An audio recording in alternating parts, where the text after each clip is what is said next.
Jadeshwar ચોકડીથી Narmada college સુધી અધૂરી રહી ગયેલી કામગીરીમાં માટી પુરાણ કરવાના બદલે રેતી ચારણમાંથી નીકળેલા કચરો પૂરી કોન્ટ્રાક્ટર માથા પરનો ભાર ઉતારી રહ્યા હોવાનું ફરિયાદ ઉઠવા પામી છે।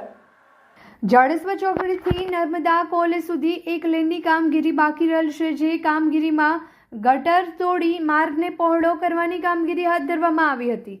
ગટર તોડ્યા બાદ અહીં માટી નાખવાના બદલે અનેક ઠેકાણેથી ઉઘરાવી લાવી અહીં રેતી ચાળવાનો કચરો નાખી પુરાણ કરવામાં આવે છે।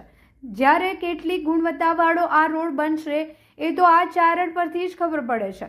આ અગાઉ રોડ કોન્ટ્રાક્ટર અને સ્થાનિક લોકોની મદદથી રોડની આડમાં તવરા ગામમાં આવેલી ભેખડો તોડી પાડી લાખો રૂપિયાની માટી વગેસગે કરીને હોવાના આક્ષેપ થયા હતા અને હાલ અત્યારે ગટર તોડેલી જગ્યામાં માટીના અભાવે છેલ્લા કેટલાક સમયથી કામગીરી બંધ હોય તેમ દેખાઈ રહ્યું છે। ત્યારે ગટર તોડી ત્યાં માટી પૂરવાને બદલે રેતીમાંથી નીકળેલા ચારણ ગમે ત્યાંથી શોધી લાવી આ ગટરમાં પૂરવામાં આવે છે। આ કેટલું યોગ્ય છે? ₹23 કરોડના ખર્ચે થઈ રહેલા રોડનો પાયો જ કાચો હશે તો આવનાર દિવસમાં રોડ કેટલો મજબૂત બનશે તે એક ચર્ચાનો વિષય હાલ તો બન્યો છે। જાડેશ્વર ચોકડીથી તવરા સુધી ₹23 કરોડના ખર્ચે છેલ્લા 1 વર્ષથી ચાલી રહેલી રોજની કામગીરી હજી પણ અધૂરી શું ક્યારે પતશે?